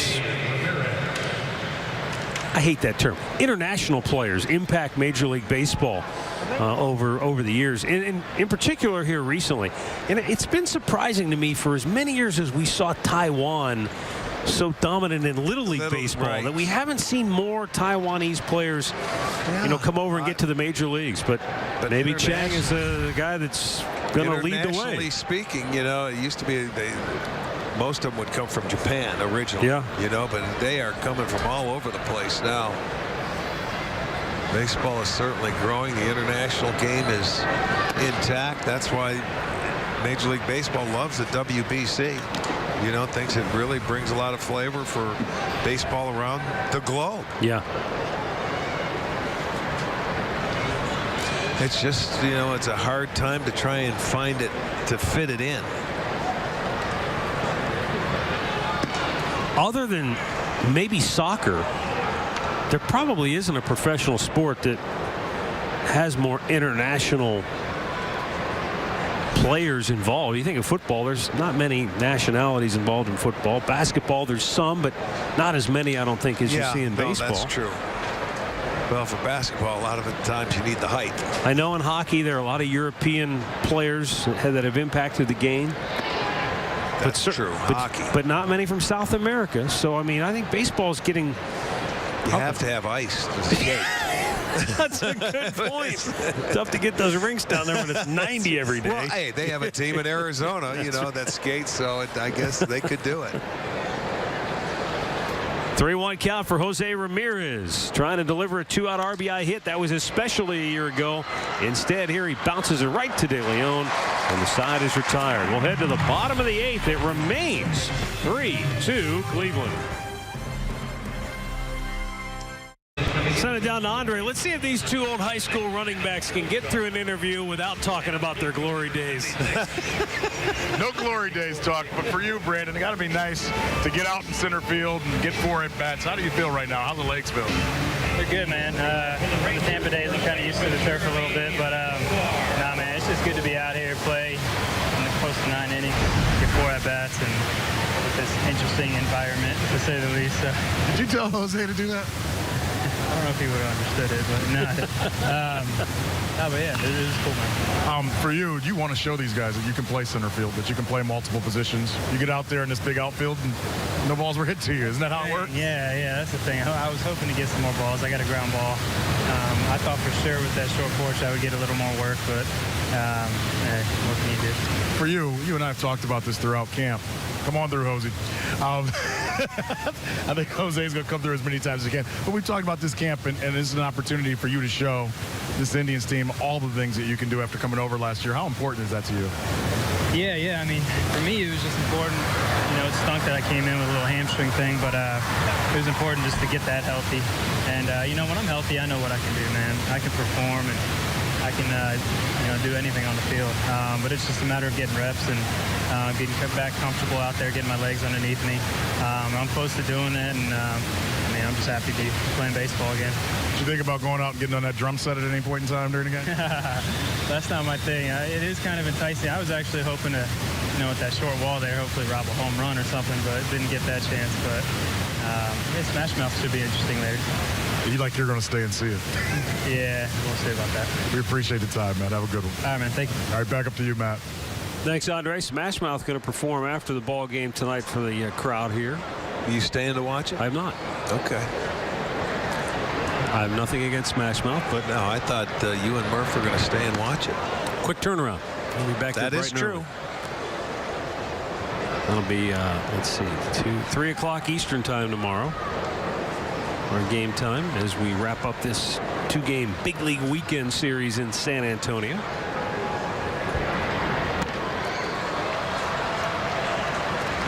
Jeremy Profire goes down swinging as Adam Pletko gets the strikeout. Adam coming off a strong season, 28 starts, 9-8, but a 3.73 ERA. 130 strikeouts in his 161 innings of work. Did get an opportunity with the big league ball club. That's a lot of innings down there in the minor leagues. 161 between AA and AAA. Good fastball, zeroes it in there for strike one. I believe this is Isaiah Kiner Falefa.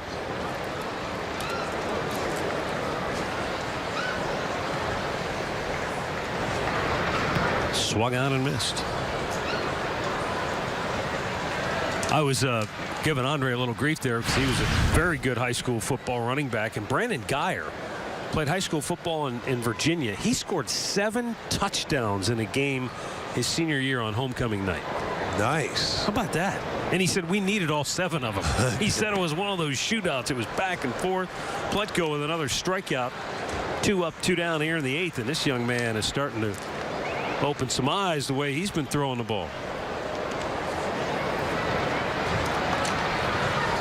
And you know what, Arch, we talked about it before about Mike Clevenger being that depth starter. You can't have just one.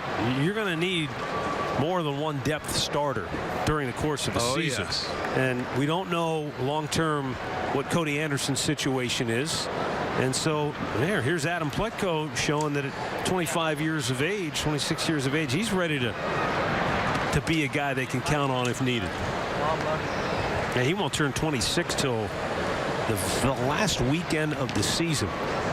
Let me see here. When was the season end? October 1st this year. Yeah. A couple days sure after does that. On Sunday, right. A couple days after that, he'll be 26. You know, you don't look at the age, it's experience. And, you know, if you're going to use him here, you're right. If they go down and go as a starter, that's how they're going to be used for the most part. Although Clevenger wasn't last year when he finally got called up. He had come out of the bullpen. But they have good arms. The Indians have 14 strikeouts as a team tonight. And, you know, for guys like Adam, 11th round pick, doesn't matter where you're picked. As Cody Allen told me the other day when I asked him about that, because Cody was a guy that, I think he was a late round pick. Yes, he was. And Cody said, you know what? 20-something. Once you get into pro ball, nobody cares where you're drafted. Right. Nobody asks you, hey, what round did you get drafted in? He said it's a non-issue. It's a matter of what do you do now with the opportunity you have. And Adam's showing that, hey, he's going to take the ball and run with it. You're right. It's other people that talk about where you were drafted. It's no big deal. Ground ball on the right side. Scooped up cleanly. And the inning is over. Adam Pletko, a 1-2-3-8. And we go to the 9th in San Antonio. Day, we've got more baseball coming up. At midnight Eastern time, it's the Indians and Reds from Goodyear. That's Al Pulaski and Jensen Lewis. They're out in the desert, and they're working on that ball game as we speak, so that'll come your way midnight Eastern. I believe Edwin Encarnacion was in the lineup playing in that ball game. That's 2-2 going to the bottom of the second. No, that's a spoiler alert. You got to say spoiler alert first. Oh, I'm sorry. Here's Jose Leclerc on to pitch the ninth for the Rangers. Lonnie Chisenhall 1 for 3 with a home run back in the first inning.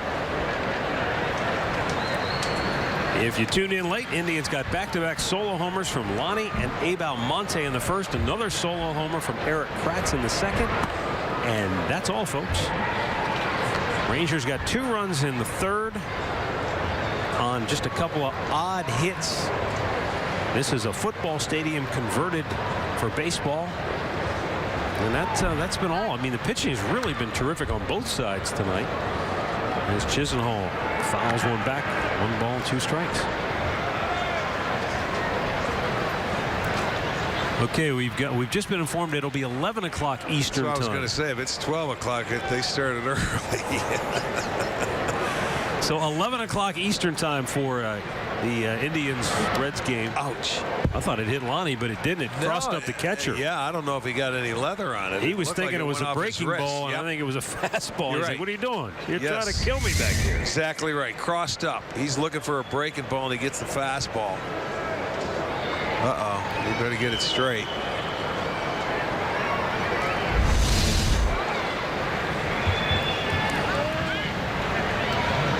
The 2-2 on its way. Lonnie drills one to right. Back goes Lipka, making the catch, 1 away. Back in the first inning was Lonnie lifting one high and just deep enough to get out of here. Then Abraham Almonte with a rocket shot. And watch the one, Eric Kratz. Boom. I mean, no doubter. That's been it for the Indians, though. The only other hits they have, a 1-out single by Jose Ramirez in the 6th, and the 1-out double by Eric Steinmetz in the 8th. Next, that was Chang that came in and pinch hit for him. Ah, you're right. My bad. Yeah, was sitting in his slot and hit the double, pulled it. This, I know the cards are tough. It's tough. Spring training. For once, I wrote it down. Normally, I don't. You do. So. Well, I was going to say, too, the other nice thing from Texas's standpoint, not so much for the Indians, but A.J. Griffin, after that 3rd home run, he retired the next 12 in a row. Yeah, he was unbelievable. That ball blistered by Greg Allen, but a nice play at second base there. Well, you're right. This ball, I mean, it jumps off the bat line drive. Almost looked like he broke the other way. He did. He was breaking to second base and had to put it. He was reading it off the bat, and he was trying to get a heads up on the jump, but he had to go back to his left.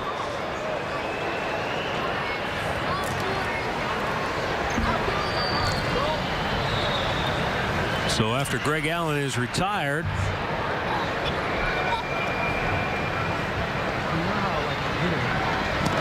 let's see, who do we have now? We got a number? We got a Cleveland Indian. That's it. That's what the scoreboard says, too. This is Daniel Salters. All right. Okay.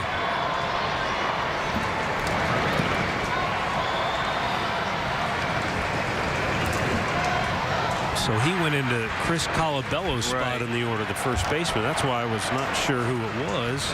Didn't see the number. And now we're all caught up. Couple more weeks, and all the replacements should subside a little bit. Daniel Salters, he's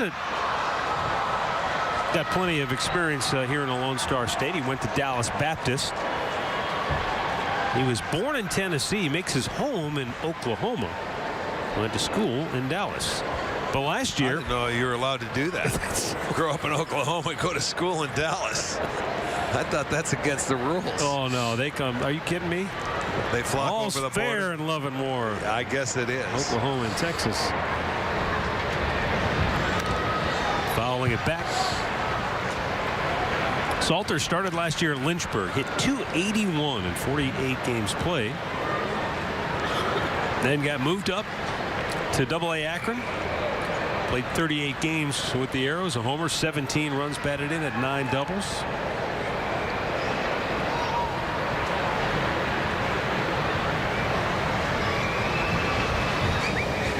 Non-drafted free agent.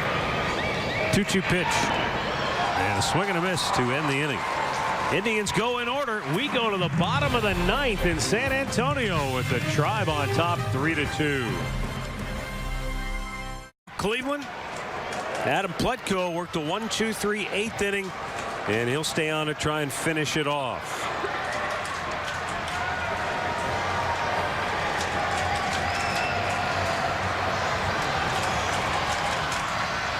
Scott Heineman will lead off for Texas. And a right-handed hitter takes a called strike. Nice little curveball there on the outside corner to get ahead.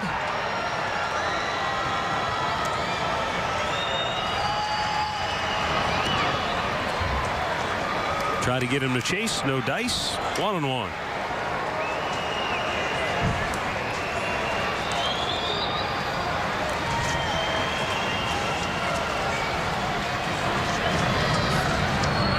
Good fastball hit on the ground. Nice diving stop up the middle. Throwing. Got him. Oh, called safe. Yeah, it was close. It was bang, bang. I mean, he did everything in his power to make that play at second. It was a wonderful play. Willie Castro bang, bang. with a diving stop up the middle. It looked like he did beat it out. That foot gets to the base. That little hesitation. Boom. That was close. Good call. He did beat it. That was close, but I'll tell you what, that was a heck of a play. Yeah, he did. That foot got down on the base, but a nice try. Boy, did we saw him make a couple of plays when we were the last time we televised. That's right, against San Francisco. He was short. Dynamite. A tag play and a play going up the middle. Steven LaRue.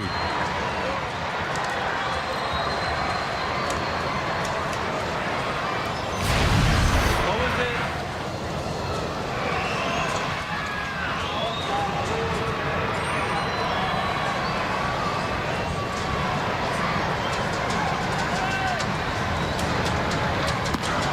And a good job to elevate that fastball.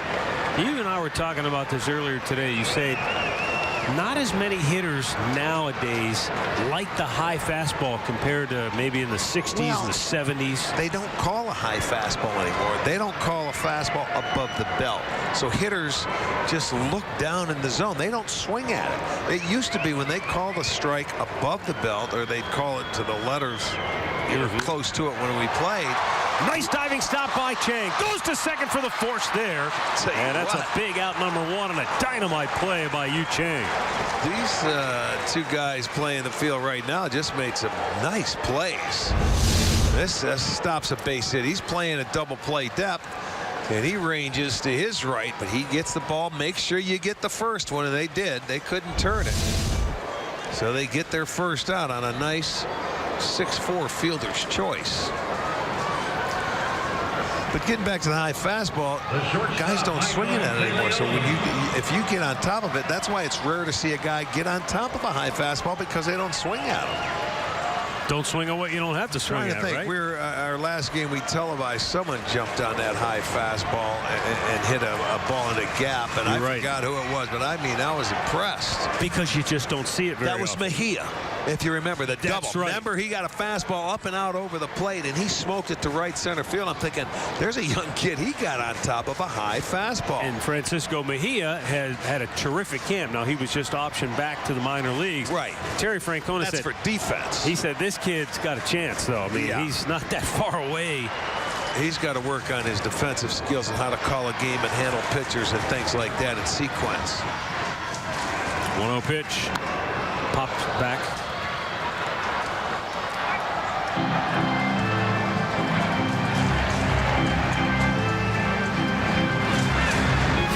Michael De Leon with 1 on and 1 out here in the ninth.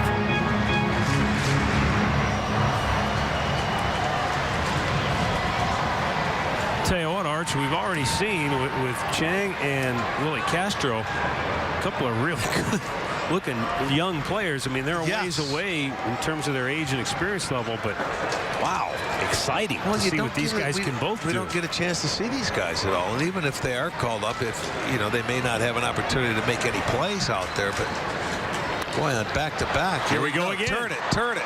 There's one on the first. No, he threw it away. And the Rangers are still alive. He didn't throw it away necessarily. He had a runner bearing down on him. It was a wide throw. And it's all right. He tried to turn it. They get the lead runner. Again, you're going to see him here. It was not hit all that hard, but here he comes off the base, and the throw, you see, he really tried to get something extra on it, and he pulled it. I don't think he was going to get him anyway, but he tried to turn it and end that game. Put a little more on the baseball, hits the padding, and comes back, so no harm there, but they get the second out. But you love aggressive mistakes. You're going to make a mistake, err on the side of aggression. Let's end the game on that double play. Why not? Josh Morgan, the only starter still in the ballgame. He's 2 for 3 with a couple of singles on the night. And a good off-speed pitch by Pletko to start him off. Strike one.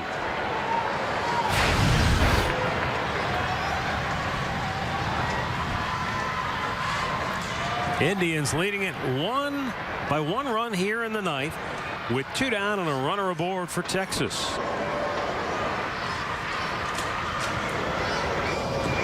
Good stop by Salters.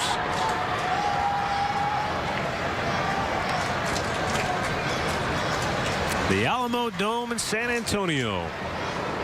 Game 1 of this 2-game, what they call Big League Weekend series here in the Lone Star State. We'll be back with you tomorrow, 3 o'clock Eastern, for the finale. Right now, the 1-1.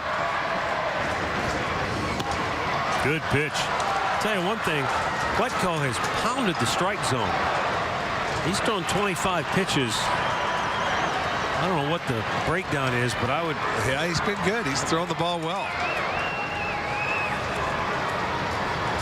He has not been nibbling, as they say. He's been on the attack, and now the 1-2. And a good fastball. Pounds it into the turf. The throw to first, and Castro flips it over there to end the ball game. Adam Pletko finishes off with 2 scoreless innings of relief, and the Indians pitching tonight, top to bottom, was just stellar as they hold on to beat the Texas Rangers 3-2. Yeah, good ball game. All the scoring done early in the first 3 innings. The Indians coming out scoring 2 in the first, 1 in the second, all on home runs, and that's how they're going to score. And then, you know, a couple of weird plays in the third for the Rangers where they ended up scoring, but the pitching was dominant. But the Indians had 14 punch outs today, so it was really a well-pitched game on both sides. Yeah, Danny Salazar struck out 9 in his 5 innings of